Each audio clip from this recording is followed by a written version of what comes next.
All right. So hello, everyone. I am going to share my screen. Thank you, Grant. You have been absolutely wonderful, making me feel, helping me feel at ease. And everyone, happy Freedom Friday. It is Freedom Friday here at All for HR and Business Solutions. And I'm going to share my screen. There we go. And let's get the little guy up here.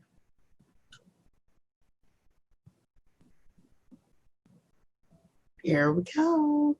Hello, hello, hello. Can everyone hear me? I hope so. We can hear you and we can see your screen. Looks good, April. Perfect, perfect. I am, as Grant said, I'm April Halliburton of for HR and Business Solutions. Our mantra is business can be like a circus. Don't let HR be the elephant in the room. So today we're talking about starting up your business. This information is great for someone who is starting a business, or if you are already already operating, this information is great for you. HR is the premise of building your business. It is how you go through, you link your HR to every aspect of your business, okay? So the workshop, again, the process an organization takes when creating your human resource department, it does differ based on whether your organization is brand new and you're doing new policies and procedures, or if the organization has been in operation for some time and you're just adding a HR department. So it depends. Sometimes you may have rules or policies and procedures that are already in place that you are kind of maybe revamping, and other organizations are starting from scratch. Organizations that invest in a strong candidate experience through your HR, they increase their quality of hires by 70%. Okay, so with your HR department is key to building your staff, for one. We're going to talk about some aspects of the HR. And so when you put your team together, it's important that your HR department is having a consistent recruiting process, onboarding process, and retention is key to keeping top talent. So 75% of employees would stay longer at an organization that listens to and addresses their concerns. Who does that? Your HR department. Not only does your HR department address those questions, they resolve those and keep your staff in a growing momentum continuously. So why do small businesses need HR? That's a good question. A lot of small businesses, and it's been my experience, a lot of small businesses kind of fly by the seat of their pants, if you will, when it comes to HR. Everyone kind of thinks, I can do HR. What's to it, right? All I have to do is give an application, get that application filled out, bring that person on board, get them to work. Okay, HR is so much more than that. HR will save you time. So you started your business because of your passion, not because you wanted to spend time hiring, but you have to hire the right candidates to grow your business, right? So your time, it will save your time.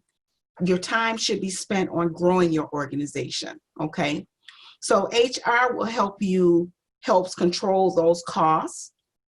An example, they can negotiate the rates for your HR, for your employee, for your benefit packages. Boosting employee hiring and retention. That is so important. You boost your employees' hiring and retention. That helps you your HR puts those policies in place that builds the structure that's going to be key to a long-term success in your business. HR keeps your workforce sharp, okay? So make sure that your employees are trained and working with doing training and development so that they're continue to advance in your in the business. So it helps you to be able to cut down on hiring and recruiting costs. One, because you're able to hire within and promote from within. HR resolves conflict. Okay, there's believe it or not, there's a skill set to resolving conflict early on so that your company will alleviate things like sexual harassment claims, discrimination claims, and things of that nature. Improve employee performance. Okay, so performance management is so important.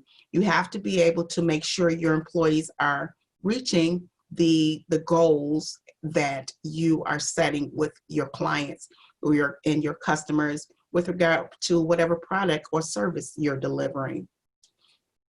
And first and the most important, it keeps your business out of hot water legally. So while a small business owner may be able to handle certain aspects of HR, labor employment law is key to protecting your employees and your customers.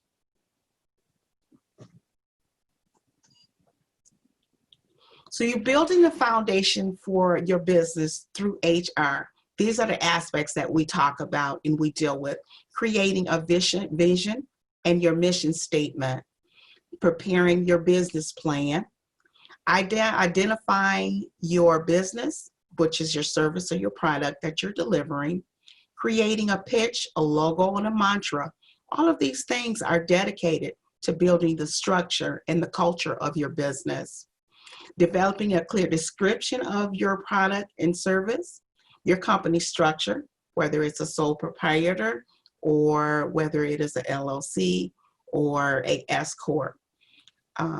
Developing a client profile, the type of client that you are seeking and the market that you're targeting to deliver your service and product. Create a organization chart. It's very important that you're able to put that chart together so that your employees are able to see the structure of your business and forge forward. It again creates that structure that is so needed. And opening those business and those checking accounts, the business checking accounts and savings accounts and accounts for your taxes. So all of these are portion aspects of HR that you have to put in place when you start your business. Talking more about building your foundation. So here we have a pyramid. In your HR, it works with all aspects of your business, and everything you do in your business, folks, will tie into your mission statement and your vision statement. That's the foundation. That's where everything begins. So you have this idea for a service or an idea for a product. And where do you go with that? So while you're developing that or cultivating that product or that service, what is your mission? What is your reason for wanting to deliver that product or that service? That service that helps the elderly, or a product that helps customers with their breathing. What is your why? You also have to build a team of allies, okay? You can't, as an entrepreneur, we all know that the life of an entrepreneur is not for the faint of heart, and you can't do it alone. Regardless of what you think, you can't do it alone. Building the benefit administrations in your HR plan. So what kind of benefits are you offering to your employees? A lot of employers use those benefit packages as a way to attract top talent. In any regard, those benefits are, some of them are mandatory, some of them are voluntary. We'll talk a little bit about that in a moment. Your company systems and your processes. This is key to making sure that your company is operating smoothly, okay? And building that company workforce. So you notice that we're starting with the mission and the vision statement. We're not talking about building that workforce right off, right? Because we're putting things in place even before you hire your first employee.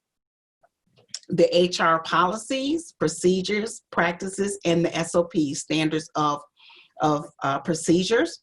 These are guidelines. Those are the guidelines that are going to help you to operate, to run your business smoothly, to protect your employees and your clients, okay? And just making sure that your values are laid at the beginning of your business so that your employees and your clients know exactly what you stand for.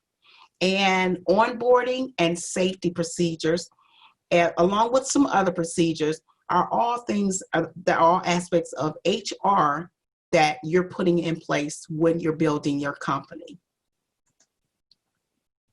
Vision statement and the mission statement. So that's the foundation. A lot of company business owners think the vision statement and the mission statement are the same. They are not, okay? A vision statement outlines what a company wants to do in the future, right? So to be an advertising agency, most admired for its people. So that is what your long-term goal is for your company. Your mission statement, however, is intended to clarify the what, who, and why of your company now. So to connect with people through lending or to alleviate poverty is an example of what your mission statement is. So creating your vision statement, you are projecting 5 or 10 years into the future, determining the purpose and the position of your organization, right? Where do you stand? Describing what success looks like in your operation, okay? In terms of the service and or product that you're delivering. Considering your company type, referencing your competitors and or creating an analogy, and describing a measurable goal. Those are aspects that are included in your vision statement. And so you look at these aspects here of your vision statement, and a vision statement is really, it's one-liner, okay? So it's not very long. The mission statement, again, you're talking about what you want your company to do now. What is the reason that you're doing what you're doing? So you're discussing your values. That's what your mission statement reflects. What is the value of your business? Internal and external customers. The inspiration. Why should people want to work with you, with your company? What is your inspiration for starting your business? And plausibility, making your mission statement reasonable. So it's easy for individuals that read your mission statement to know exactly what you stand for. And specificity, tying it back to your business, okay? So those things are the foundation, again, of your business. That's where you start. When you come up, why are you doing what you do? Why are you starting your business? What is the goal? What service? How do you want to make your clients feel and your customers? So some strategic management components, application management, which is how you are applying management in your business. So it's how your management is conducting your employees, what systems you're using, your employee management. How are you with progressive discipline, with retaining employees, and with hiring, okay? Organizational management. How are you managing your business as a whole, right? Because everything, there's one nucleus, that nucleus, but everything is going to revolve around the one thing, how you want your organization to succeed. Your benefits, okay, managing the benefits that you're delivering to your employees, payroll, workplace management, that's things like alleviating, putting policies and procedures to guard against, say, discrimination or bullying. Compensation management, that's your pay, and performance management, how well your employees are performing, and timesheet management, which goes hand in hand with payroll.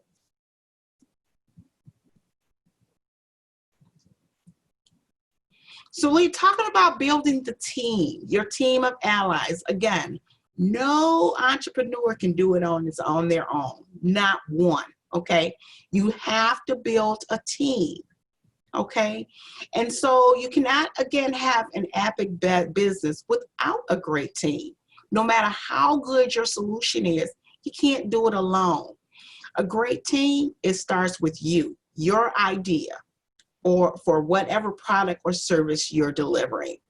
You build a team that is long-term and consider the long-term vision of your business, okay? And hire people who understand the importance of customer service. These are people that you need on your team. When you start building your team, this is where you're starting, with an attorney, a CPA and or tax attorney, someone to secure your tax obligations, that goes hand in hand with the tax attorney.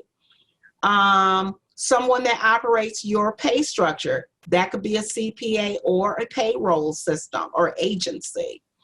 Someone that's helping you put together that HR budget, that's your HR manager, and the person that helps you to develop that HR plan. So these are the people you need on your team, folks, to build it, okay? You gotta have those people that when you have questions, that they're able to give you the right answers and give you the correct solutions.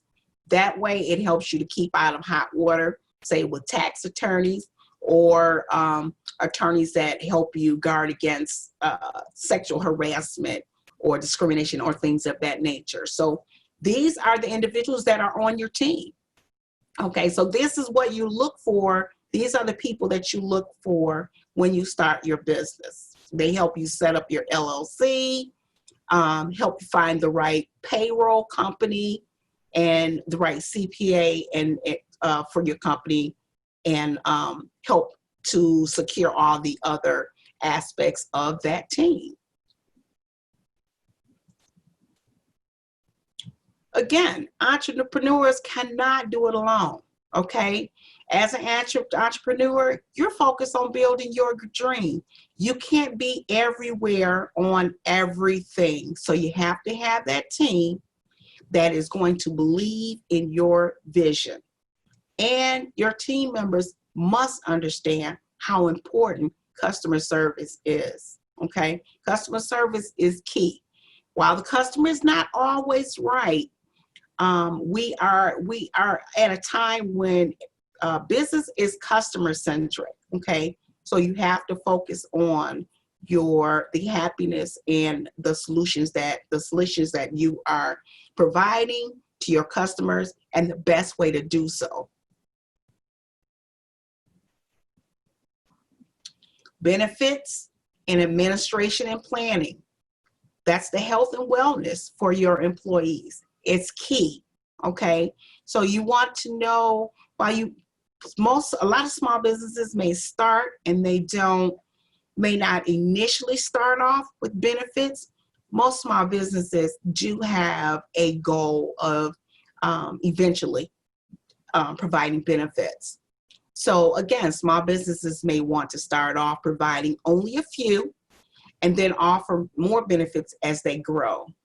Other small businesses, they offer benefit packages as a way to attract top talent. And that's healthcare benefits plan and administration, retirement benefits plan and administration, and tax obligations. So there are mandatory benefits and there are voluntary benefits, okay?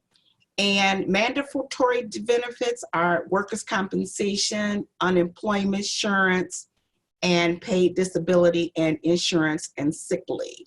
So those are mandatory regardless to the size of your company. Over here are voluntary. So like the paid holidays, paid time off, sick days. These are all voluntary benefits.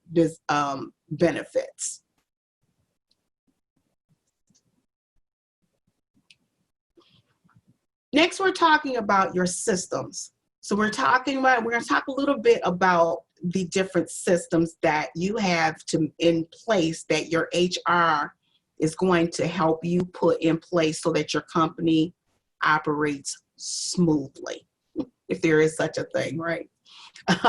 Your computer system, your telephone, payroll, client relationship management systems. That's the system that you manage the contact with your customers, and the software or hardware that you need with your computer system, website, email marketing, sales management system, and cybersecurity, and HR information systems.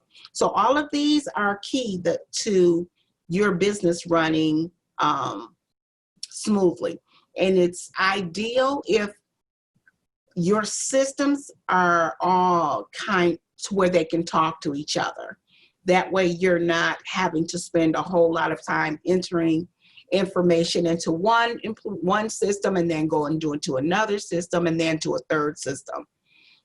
Your client relationship management system manages your clients, while your HR information system manages your employees.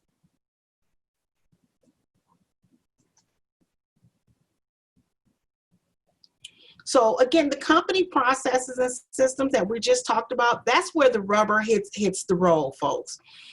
It's key to having your system, again, that email marketing platform, your payroll system, your client relationship management system. Those are all key to you managing the growth of your company. So it's important that you do those in the standard of procedures when you start your business.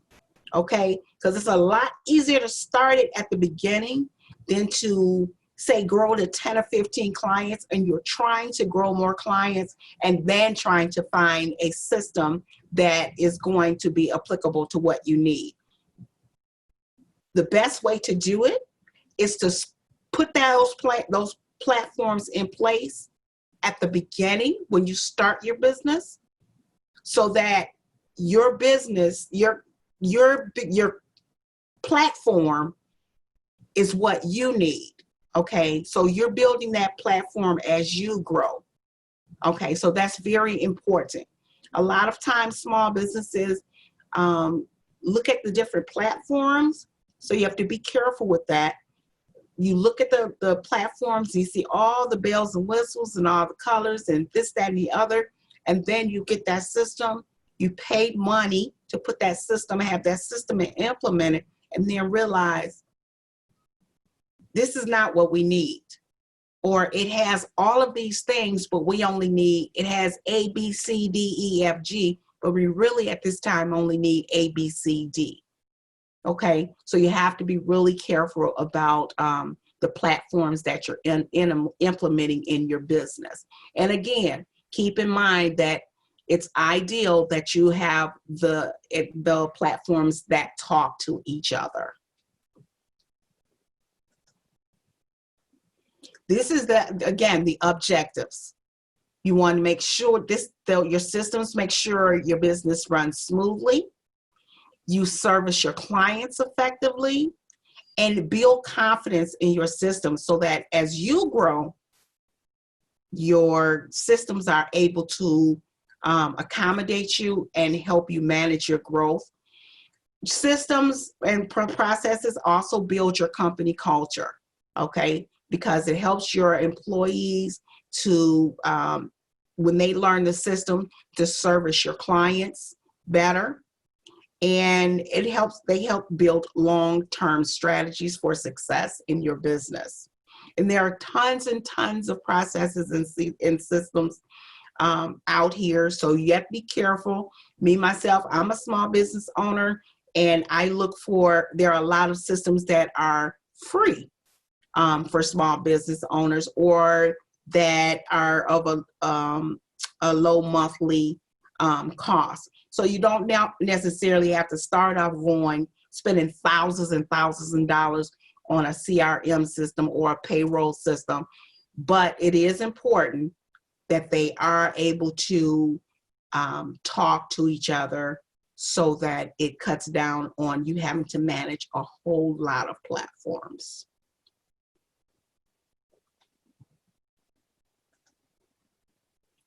Policies and procedures, okay? These are your guidelines. Every company needs HR policies at the onset of that company. You cannot wait until you are in operation 2 or 3 years and then decide to put HR policies. And what you don't want to do is wait till an occurrence comes, something happens, especially of a legal nature, and then you develop policies right quick. If you are confronted with in a litigation or legally, the first thing they're going to ask for is your employee handbook and your standard of procedures. So you don't want to have to pull those together right quick. Not to mention, that's how you manage your employees. That's how your employees know what you stand for. You find that if some companies may figure, I don't have a sexual harassment policy, so we won't have sexual harassment incidences. That's not true.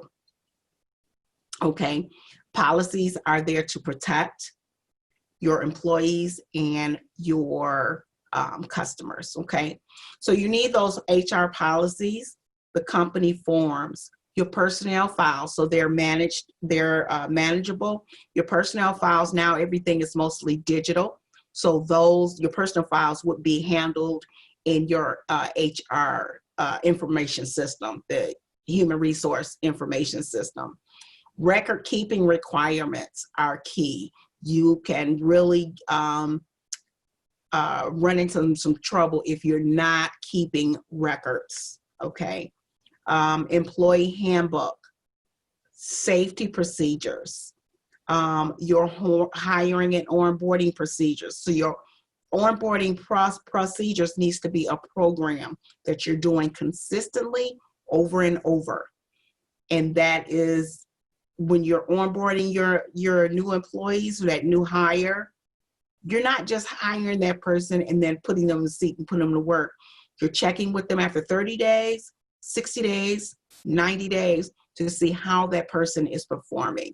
Does that person need any more help? Do they need further training? Does that new hire have a buddy? You should always put a buddy with your new hires so that someone is always accessible to answer their questions. Performance management systems. So you're managing the growth of your employees and your HR structure and an HR plan. I really want to know how many people have a HR plan currently that they've put together, whether it's a draft, but I want to know how many people have an HR plan. Okay, so all of these things are used, the policies and procedure administration, your HR document management, that's done in your HR information system. Employee biographies are also housed in your HR information systems. Performance and reward management. It's important that you are showing your employees appreciation.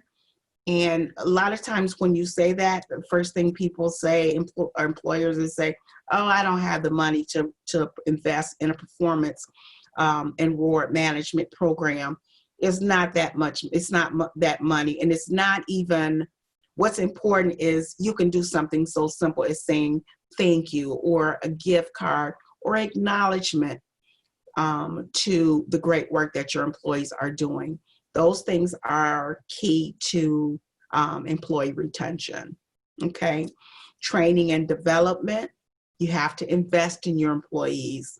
A lot of times when you invest in them, a lot of times you can promote within, and you save yourself the hassle of having to hire someone for that position. And staff appraisal records are also housed in your HR information system.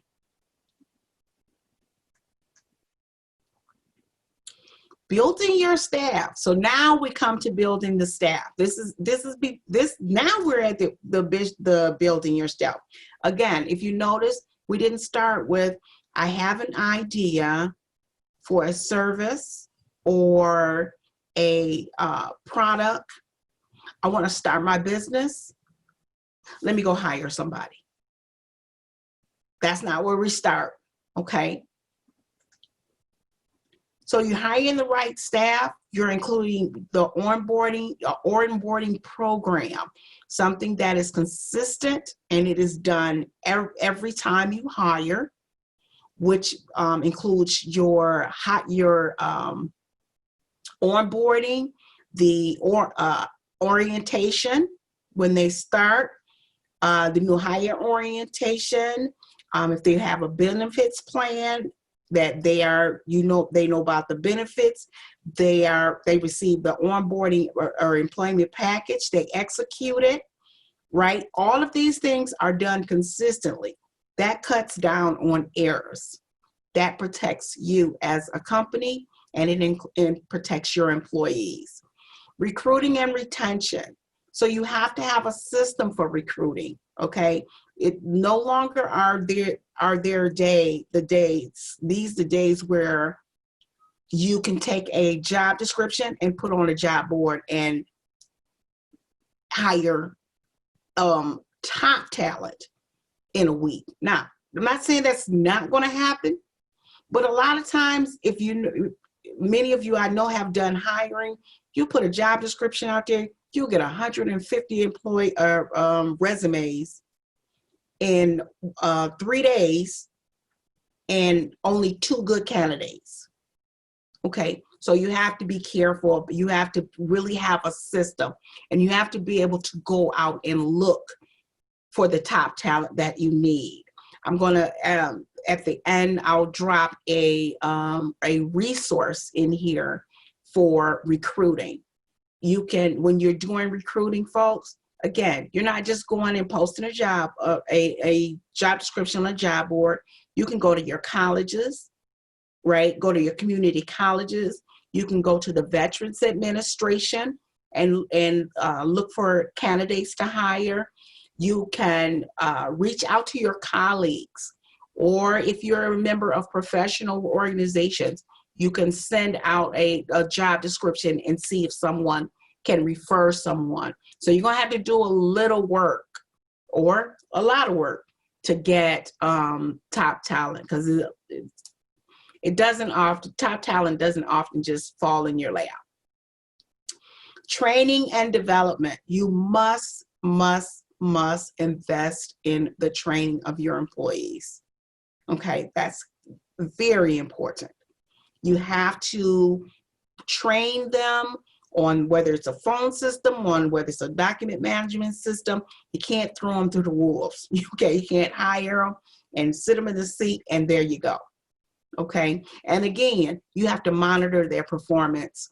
I always suggest over a period of 30, 60, and 90 days to see if they need further training. You want that new hire to be comfortable and confident. You know, when you start a new job, it's always difficult. It's always uneasy. So you want to do the best you can in your onboarding program to assure the success of your new candidate. That in and of itself is a webinar. Okay. Your rewards program. Okay. Again, showing appreciation. Employees will leave, go to another job, making less money, getting where they're acknowledged and they are respected. They'll leave a higher paying job where there's no acknowledgement, no thank yous. They'll leave. So you have to, again, you get what you put in. So, take the time to tell your employees thank you. Those employees that go over and beyond, those that are instrumental to the success of your team. You gotta let them know. Okay. And then progressive discipline programs. You have to have those in place so that in the event, not that anything will, but in the event something happens, you are able to protect yourself and your employees. Okay, so you're able to do the warnings and, first warning, second warning, or whatever the case may be. That's to protect you. Okay, I once had worked with someone who had a small business. He had 6 employees. One of his employees missed 67 days. 67. And on that 68th day, he fired her. And he wanted to know why he had to pay unemployment. He had absolutely no record. And 67 was a guess. It may have been more or less. But in any event, he had no records for when she had been absent, when she had been late. And so, of course, when he fired her and he denied her claim, he denied unemployment, and they investigated, he had nothing, no proof. So yes, he had to pay her unemployment. Okay, so you have to have those policies and those procedures in place. Workforce planning and development, developing an HR budget. As small business owners, we're watching every dime.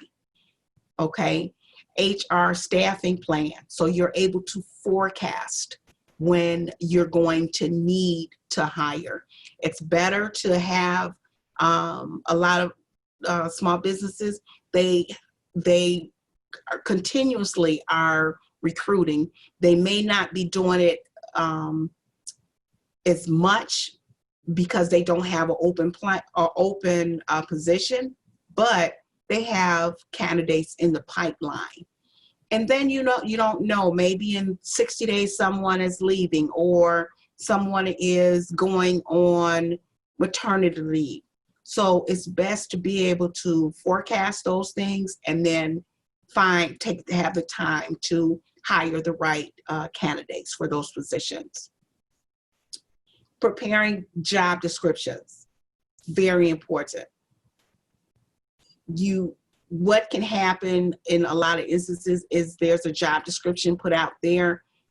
A candidate responds, you hire that person, they're doing something totally different. Or they're doing things that were not discussed in the job description. That right there is grounds for a lawsuit.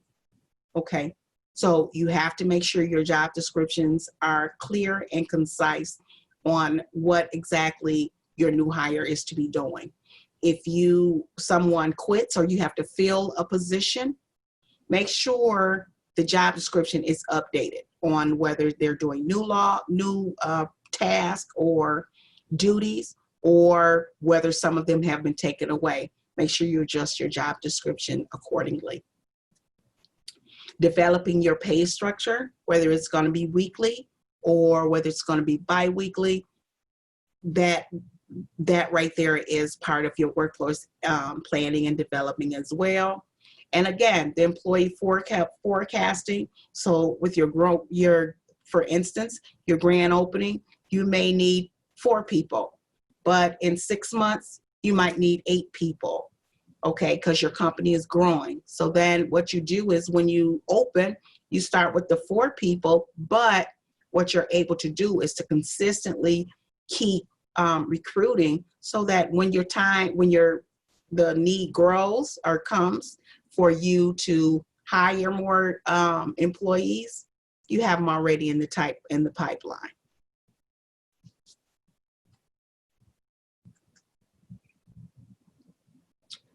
All righty. So who do we have questions? What questions do we have? Thanks so much, April. Thank you. I had fun understanding how you fit together all the things that are going to happen anyway into kind of setting yourself up for success down the road. Absolutely. If you're going to start a company, you're going to have people who are going to help you do that. You might as well get the vectors kind of aligned in the right direction beforehand anyway. Absolutely. Planning is key. Planning is key. Interesting. We do have a question just came across. Due to CARES Act, we do have employees who take advantage. How do you deal with them? So make sure, for one, that you definitely have your policies and procedures together or in place, whether they need to be updated due to the CARES Act, and you're using your progressive discipline. So if you think they're abusing it, it's important to address it head on. Make sure you are meeting with your legal counsel and you are documenting some more. Okay, because of the COVID pandemic, a lot of things have fluctuated. I do agree with that, but the laws and regulations are still in support of the employers. So as long as you are following the guidelines that are put in place, again, updating your policies and procedures with regard to if they are missing a large amount of days, or if they're being excessive tardiness. What's going to protect you is documenting and making sure that that you are requiring documentation from the employees. And when you do so, make sure you're doing it with all the employees, not just selective ones. You have to do it across the board with all employees, because that can open you up with a lawsuit if you are only requiring documentation from 1 or 2 people, but other people are off too. So you want to be fair to everyone. So is that something, and this isn't a question, just to follow up there, to clarify, if you had an update on what you already had, you could print it out, distribute it, and then have them sign off saying that they received it. That's a good, is that kind of a documentation piece you might suggest? Yes, if you update it in your employee handbook, and then advise your employees of the changes. But when you make those changes, make sure you're explaining why you're making the changes, because that'll help alleviate kind of the pushback. If you may get some pushback on, like, why are they changing these? Okay, but if you explain that this is the reason we're changing, or we're making these specific changes, a lot of employees are more apt to receive it, to receive the change. And you may still get a little pushback, but just make sure you're, again, communicating to your employees what changes you're making, why you're making the changes, and that'll help alleviate any pushback. Thank you all for joining. I'm so excited about the Small Business Week. Detroit has the largest one, and they just have done a phenomenal job. So I hope everyone is taking advantage of all the great information that the Small Business Week is offering, because the information is phenomenal and the team is just off the chart. Thank you, Grant. You have been absolutely wonderful. Thank you so much.